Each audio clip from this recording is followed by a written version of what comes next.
It's the news at noon. In the news, NAFDAC approves Moderna and Sputnik vaccines for use. Akwa Ibom State Police Command gives reason for delay in arraignment of suspects arrested in Iniubong Umoren's case. Federal government tasked to declare state of emergency on youth skills acquisition as World Max Youth Skill Day today. On the foreign scene, Cuba lifts import duties on food. In sports, athlete and 5 workers test positive for COVID-19 as Tokyo Olympics opening nears. Details coming up shortly.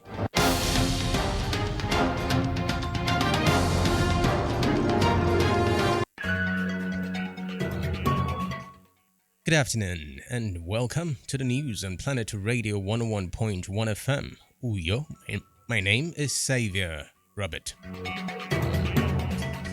We begin this afternoon with a report that the National Agency for Food, Drug Administration and Control, NAFDAC, has approved 2 more COVID-19 vaccines for use in Nigeria.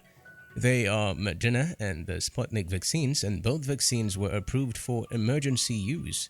The Director General of NAFDAC, Professor Moji Adeyeye, announced this at a news conference in Abuja.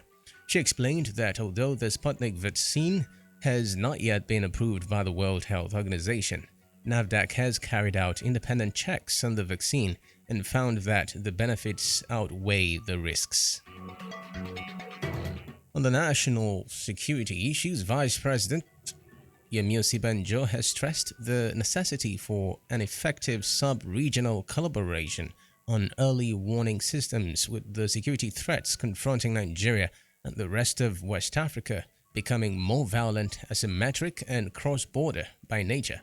Iniubong stated this at the Presidential Villa Abuja during the signing of a Memorandum of Understanding between Nigeria and the Economic Community of West African States, ECOWAS, on the implementation of an early warning mechanism and for the establishment of a national response center in the country. Specifically, ECOWAS heads of state and government adopted the strategic framework for the establishment of national early warning and response mechanisms at the 45th Ordinary Session, which held in Accra, Ghana in July 2014. In his remarks, the president of the ECOWAS Commission, Jean-Claude Cassibro, said the signing of the MOU reiterates Nigeria's commitment to promoting peace and security in West Africa. From the Red Chambers, the Senate has ordered 59 federal government agencies to return over 300 billion naira misappropriated funds into the Federation account. It gave a 60-day ultimatum within which all money illegally spent by the erring agencies between 2013 and 2015 should be recovered and remitted into the Treasury. This was sequel to the consideration of the report of the Committee on Public Accounts on the yearly report of the Auditor General of the Federation AGF on accounts of the Federation for the year ended December 31, 2015. The Senate panel for over a year had been investigating expenditures of federal government agencies from 2015 through 2018 based on audit report by the AGF. The committee's chairman, Senator Matthew Uhogide, in his presentation disclosed that 114 MDAs were queried in the 2015 audit report, out of which 59 had their queries sustained after probe. In the course of the investigation, Uhogide said his panel observed across board the incessant violation of extant rules by ministries, departments, and agencies. On our crime report, the Lagos State Police Command says it has arrested more suspects in connection with the killing of Usifo Ataga, the Chief Executive Officer of Super TV. Commissioner of Police Hakeem Odumosu said the police have established a case of conspiracy and murder, and more suspects have been arrested. Odumosu, during a parade of suspects at the police command in Ikeja, however, did not disclose who the suspects are or how many of them have been arrested. According to him, an investigation is ongoing on the matter. Earlier, the police had arrested Chidinma Ojukwu, a 300-level mass communication student at the University of Lagos, as the prime suspect in the case. Chidinma, who affirmed that she was in a romantic relationship with the murdered CEO, is said to have stabbed him multiple times in the apartment they were both lodged. The prime suspect explained that an argument ensued between her and the deceased, one which degenerated into violence and led to his death. Chidinma had, however, recanted her confession, saying she knew nothing about the death, according to a viral video being circulated all over social media. Meanwhile, the deceased's family, in a statement last month, said there was more to Attaga's death and urged the police to go beyond the prime suspect's confession. Back here, Akwa State Police Command has absolved itself from the delay in charging the suspects arrested in connection with the murder of a 26-year-old female job applicant Iniubong Umoren to court for prosecution since after the strike by judiciary workers was suspended. The Police Public Relations Officer PPRO of the command, SP Odiko Magdan, in an interview with our correspondent Anthony Essen, said the police had done all it needed to do for the suspects to be arraigned in court, stating that the Department of Public Prosecution DPP of the State Ministry of Justice was directly responsible for filing the case in court. Magdan said the police were ready to appear in court whenever they were called upon to give evidence when the trial begins. Meeting with the commissioner, with some of the victims and aggrieved persons from Oron, and we quite appreciate the way he gave.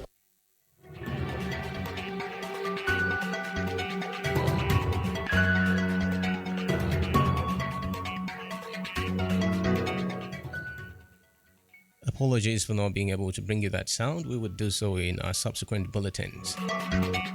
Meanwhile, when asked if any other suspect has been arrested in connection with the case or if investigation was still ongoing, the police spokesman said the police had not foreclosed investigation on the matter, adding that they would still arrest other accomplices in the matter if information about them were revealed. Recall that the prime suspect in the case, Uduak Frank Akpan, and his father, Mr. Frank Akpan, were on Friday, May 14, paraded before pressmen at the Akwa State Police Headquarters. Ikarapanabia, the state's Commissioner of Police, Miengeme Andrew, who addressed journalists at the command headquarters, had said the strike embarked on by the Judicial Workers Union of Nigeria deterred the suspects from being arraigned in court. On international commemoration, as this year's World Youth Skills Day is marked today with the theme Reimagining Youth Skills Post-Pandemic, the federal and state governments have been tasked to declare a state of emergency on youth skills acquisition through restructuring of policies that will enhance vocational studies and skills acquisition among Nigerian youths. Speaking with Planet News, the President, National Union of Professional Artisans of Nigeria, Comrade Aniyekanabasi Dennis, described micro, small and medium-scale enterprises, MSMEs, as the engine room of the Nigerian economy, noting that the country's mono-economy must be diversified through dedicated engagements in agricultural and artisanal ventures.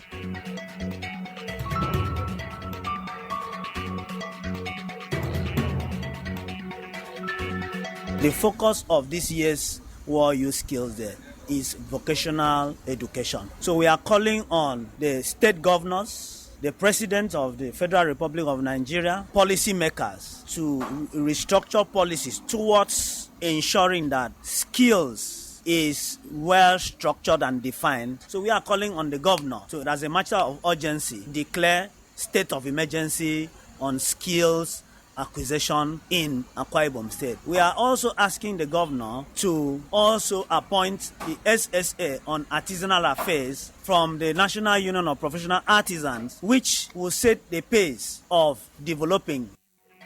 According to Comrade Dennis, government is losing a lot of revenue from the informal sector workers, partly due to poor skills acquisition level of youths. He noted that the National Union of Professional Artisans of Nigeria is poised to ensure skills development of all indigents and residents of Akwa Ibom State.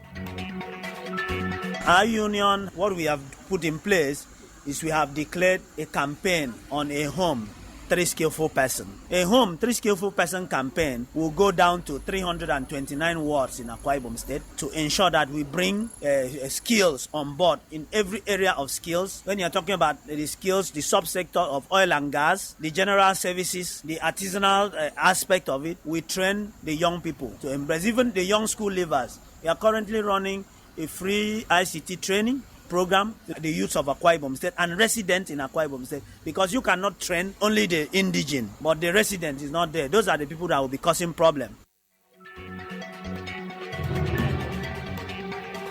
World Youth Skills Day is celebrated every 15th of July to recognize the fact that if youths acquire skills, it will enhance their ability to make informed choices regarding employment, and they can also gain access to changing labor markets. You are listening to the News on Planet Radio 101.1 FM, Uyo.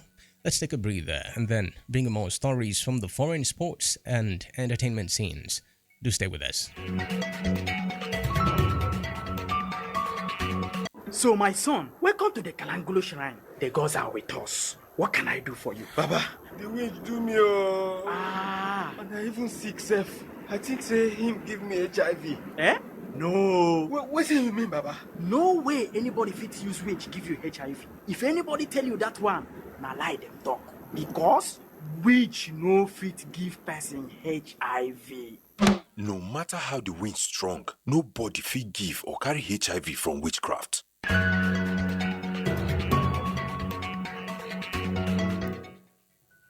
Thanks for staying with us. And now on to the foreign scene now, where Cuba has temporarily lifted import duties on food, medicine and other essentials following recent unrest.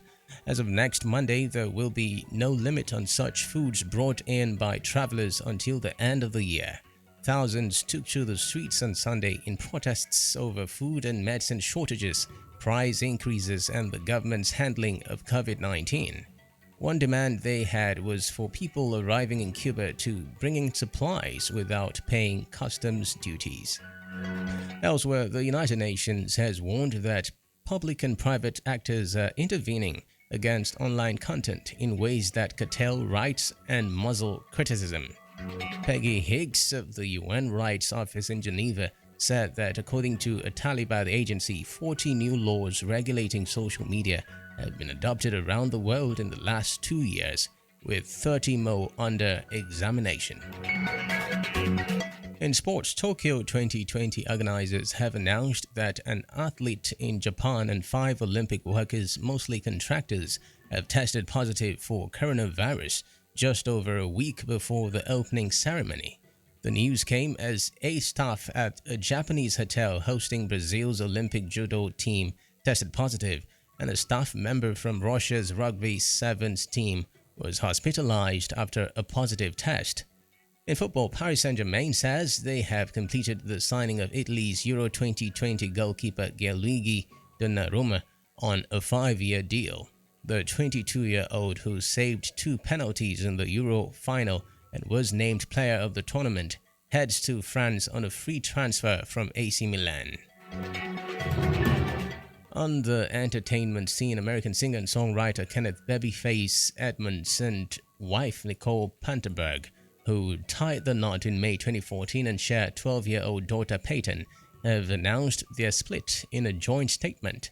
62-year-old Babyface is a prolific songwriter and music producer who gained fame in the 1990s due to producing such #1 hits as Whitney Houston's "I'm Your Baby Tonight," Boyz II Men's "End of the Road," and Madonna's "Take a Bow."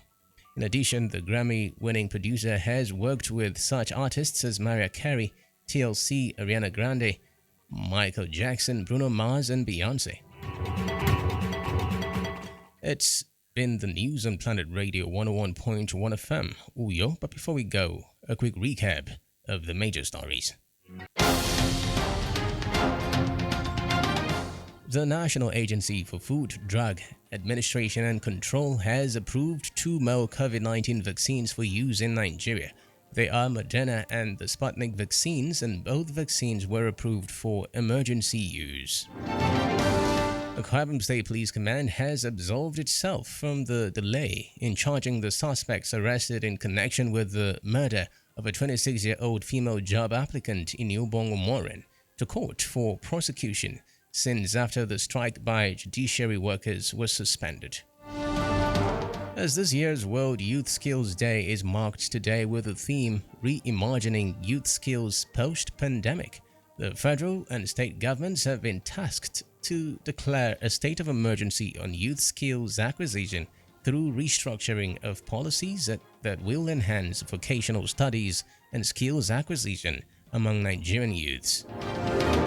On the foreign scene, we told you that Cuba has temporarily lifted import duties on food, medicine, and other essentials following recent unrest.